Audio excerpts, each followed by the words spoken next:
అన్యాయమైన ఆరోపణలు చేస్తున్నారు అని. అంటే ఆయన ఊరికే చెప్పినాడు జగన్మోహన్ రెడ్డి. ఇదంతా స్టడీ చేసిన తర్వాత మినిస్టర్లందరూ ఇచ్చిన రిపోర్ట్ ప్రకారం ఆయన చెప్పినాడు. అసలు ఇవన్నీ ఎందుకు? ఒక పర్సనల్ ఉదాహరణ చెప్తాను. మా బావగారు మైసూరులో రియల్ ఎస్టేట్ చేస్తున్నారు.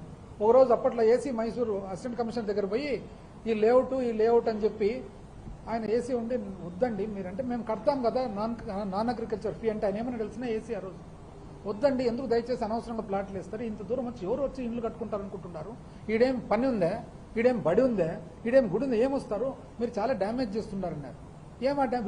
వీళ్ళు ఏమనుకున్నారు, ఎన్ఏ ఫీజు కడితే ప్రభుత్వానికి ఆదాయం వస్తుంది కదా అని చెప్పి వీళ్ళు పోతే ఆయన మందలిచ్చినాడు. ఎందుకంటే ఆయన ఏసీ ఏమన్నాడు తెలిసిన ఆ రోజు మైసూరులో ఏమన్నాడంటే, మీరు మంచి వ్యవసాయానికి సంబంధించిన పొలాలన్నీ అనవసరంగా ప్లాట్లు వేస్తున్నారు, ఇప్పట్లో ఆ ప్లాట్లలో ఎవరు ఇండు కట్టే వాళ్ళు ఉన్నారు, కనీసం మీరు ఈ పని చేయకుంటే పశువులకు గడ్డైనా దొరుకుతుంది, మీరు గడ్డి కూడా లేకుండా చేస్తున్నారని అన్నాడు.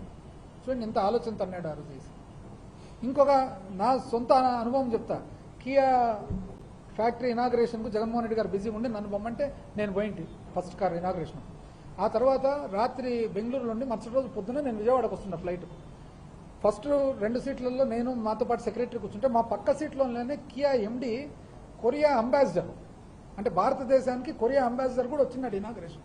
ఆయన విజయవాడకు వస్తున్నాడు.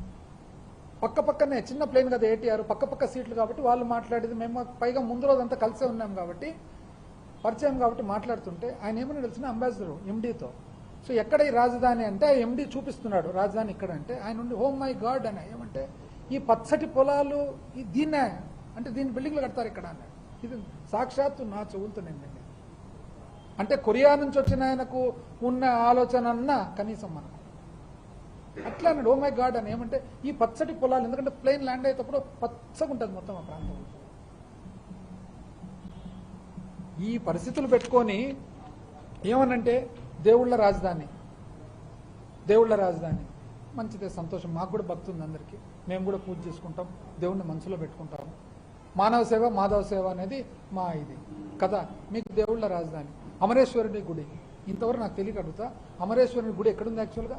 మీరు పెట్టే రాజధాని నుంచి 40 కిలోమీటర్ల దూరంలో ఉంది. కనీసం డబుల్ రోడ్ అన్న ఇచ్చినారు ఇంతవరకు? ఇప్పటికి సింగిల్ రోడ్.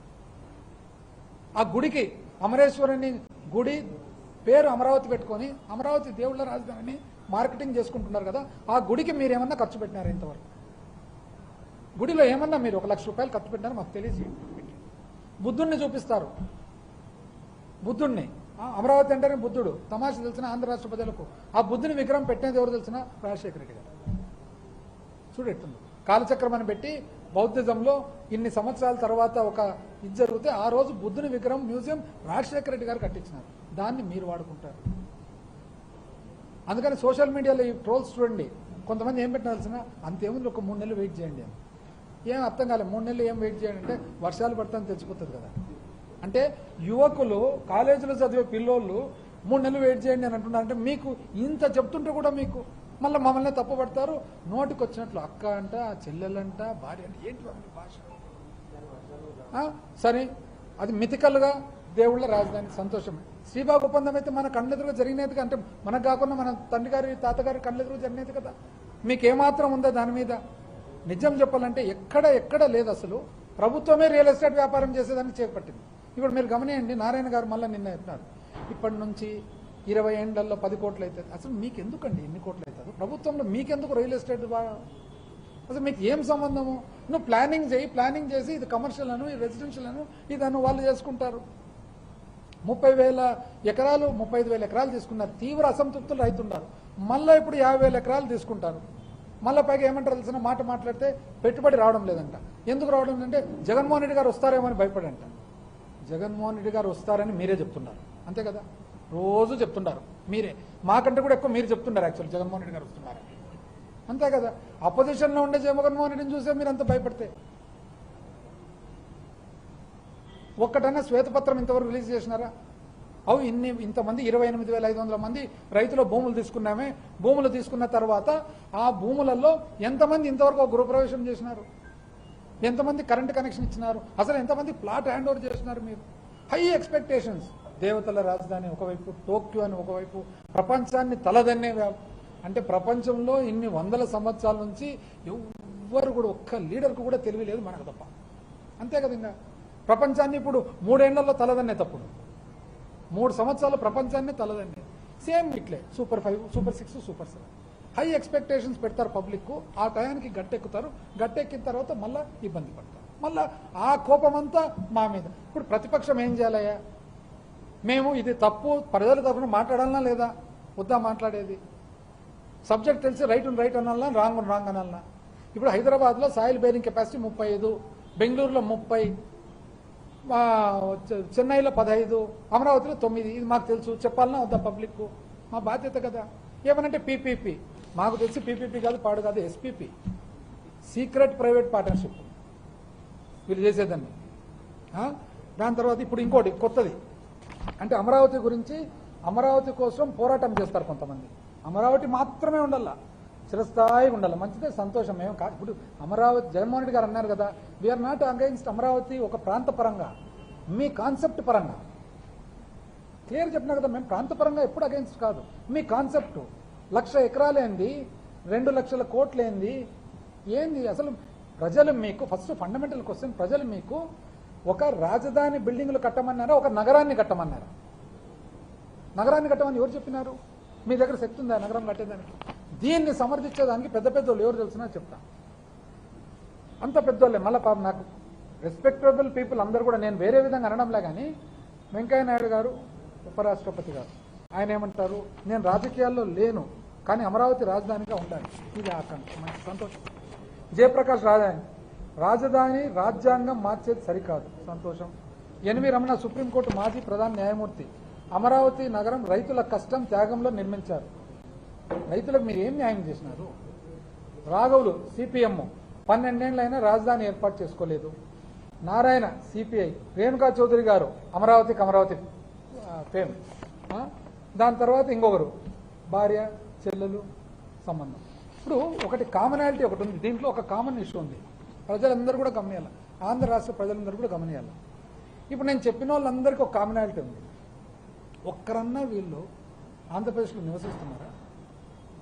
అంటే అమరావతి కోసం పోరాటం హైదరాబాద్ నుంచి చేస్తారు వీళ్ళు. ఒక్కరన్నా వీళ్ళ ప్రధాన రెసిడెన్స్ ఎక్కడుంది మాకు చెప్పొచ్చు. ఇప్పుడు మా ప్రధాన రెసిడెన్స్ బేతంచెర్ల, అన్న ప్రధాన రెసిడెన్స్ కర్నూలు ఆళ్లగడ్డ, అట్లా ప్రధాన రెసిడెన్స్ మాకు ఇక్కడ ఉంటాయి. ఒక guest house, apartment, hotel costly కాబట్టి హైదరాబాద్లోనూ బెంగళూరులోనూ చెన్నై పెట్టుకుంటాం. కానీ మా ప్రధాన రెసిడెన్స్ అంతా ఎక్కడుంది?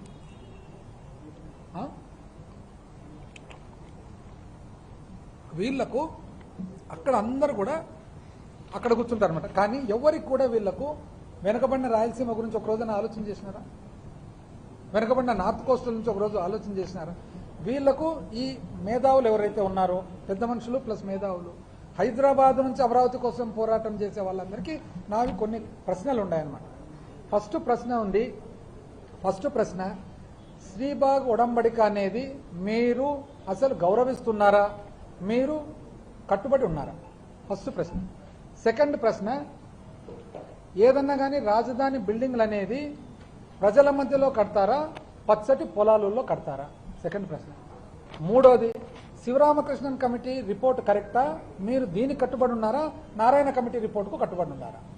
మూడోది, 50,000 ఎకరాలు ఇంచుమించు రైతుల నుంచి తీసుకున్నారు, ఇంకొక 50,000 1,00,000 ఎకరాలు అమాయక రైతులను మంచి పచ్చటి పొలాలు తీసుకుండేది కరెక్ట్ అంటారా? 2 లక్షల కోట్లు ఖర్చు పెట్టడం ఇంకా ఎక్కువ కూడా అవుతుంది, అది కూడా మొత్తం అప్పు ద్వారా చేయడం కరెక్ట్ అంటారా? సెల్ఫ్ ఫైనాన్స్ క్యాపిటల్ అని చెప్పి మీరు అంటారు కదా, ఇంతవరకు గవర్నమెంట్ గ్యారంటీ ఇవ్వకుండా ₹1 అప్పు తెచ్చుకోగలిగినారా? అప్పు లేకుండా ఏమన్నా కట్టున్నారా? చెప్పండి. ఇది కాక మచిలీపట్నం, విజయవాడ, గుంటూరు ఇది మంచిది కాదా? మంచిది కాదంటే ఎందుకు చెప్పండి. మీరు అన్ని మాటలు అంటున్నారు కదా, ఇది మంచిది కాదంటే ఎందుకు చెప్పండి. రాయలసీమ కానీ, ప్రకాశం కానీ, ఉత్తర కోస్తా అభివృద్ధి, మళ్ళా ప్రగతిలో, అభివృద్ధిలో రాష్ట్రంలో అన్ని భాగాలతో పాటు భాగస్వామ్యం ఉండాలనా లేదా? ఒకవేళ ఉండాలంటే రాయలసీమ కోసం, ఉత్తర కోస్తా కోసము, ప్రకాశం జిల్లా కోసం మీరు ఏమైనా స్పెషల్ అనౌన్స్మెంట్లు ఏమైనా చేసినారా? టీడీపీ, జనసేన వాళ్ళు మీరు ఎందుకు గాను ఆఫీసులు ఇక్కడ కట్టుకున్నారు, అక్కడ కట్టుకోకుండా? మీరు వికేంద్రీకరణకు మీరు అనుకూలమా, ప్రతికూలమా? ప్రపంచంలో ఎవరన్నా కానీ వికేంద్రీకరణ ప్రతికూలంగా మాట్లాడే వాళ్ళు ఉన్నారా? లాస్ట్ క్వశ్చన్, 11వ క్వశ్చన్ మీకేమంటే మేధావులందరూ కూడా మీరు ఎవరైతే హైదరాబాద్ నుంచి పోరాటం చేస్తూ ఉన్నారో లాస్ట్ క్వశ్చన్ ఏమంటే మీరు ఎందుకు గాను ఇక్కడ నివసించడం లేదు? మీకు ఇంత ఆందోళన, ఇంత ఇది ఉన్నప్పుడు ఎందుకు ఇక్కడ నివసించడం లేదు? అసలు మాట్లాడితే ఏం చెప్తారు తెలిసిన? ఇన్వెస్ట్మెంట్ రావడం లేదు. ఇన్వెస్ట్మెంట్ ఎందుకు రావడం లేదండి? ఇన్వెస్ట్మెంట్ ఎవరన్నా అడ్డగిస్తే రాకుండా ఉంటుంది.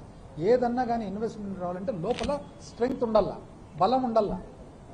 ఇప్పుడు మెడ్రాస్ పోర్ట్లో ఎవరో ఇండస్ట్రీ పెట్టినారంటే ఎందుకు పెడతారు? అక్కడ పోర్ట్ ఉంది కాబట్టి పెట్టినారు. బలం ఉండాలి.